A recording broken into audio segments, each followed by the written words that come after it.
Hi, this is Jed Norwood. I want to give a recap of today's trades. It's November 3rd, 2010. First trade was taken in the US yen. You can see here the recap on the 1 hour. I had entered here, and I'll show you my entry in the 15 minute. This was my target range I was going to shoot for, which would have yielded me 50 pips. So my stop loss down here. And later on during the term of the trade, I actually was in the 15-minute chart.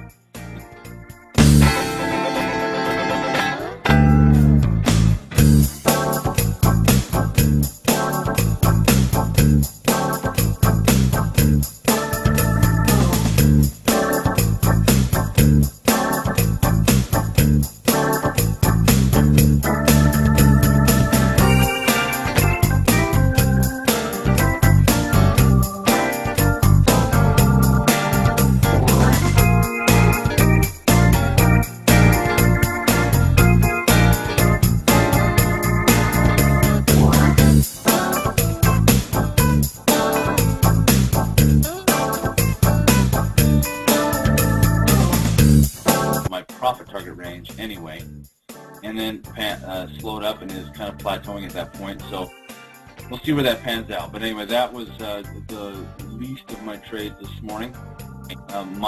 Except for one trade I lost 4 pips on. We won't recap that.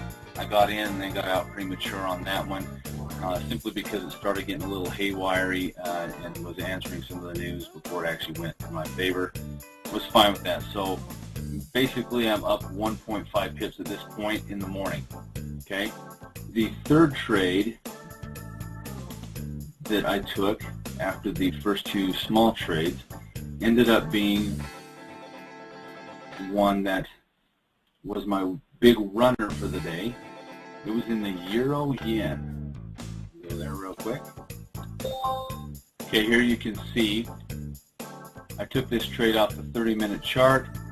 This was one that was brought up to me by someone in our trading room, brought my attention to it. Same criteria I'm looking for. Had a great successful day today because of that. And I went ahead and took this trade based on the same criteria as the previous trade. This time I let it run and do what it was going to do. And you can see on the 30-minute here that it went up to actually 40 pips is where it got closed out at. So I took a 40 pip profit on this one, and I saw it starting to slow down later on in the trading room. Some news was coming up in about 5-10 minutes, and I didn't want to necessarily be taken out by the news, have it reverse on me. I thought all my trades that I had open at the time, there's 4 of them that I had open, they were all profitable. I thought I'm going to close them all pre-news, let the news do what it's going to do, and then reevaluate whether I want to re-entry or not. Ended up not re-entering, and you can see that right where I exited, is that it actually started to plateau at that point anyway, so I feel like I got a pretty good exit on that one.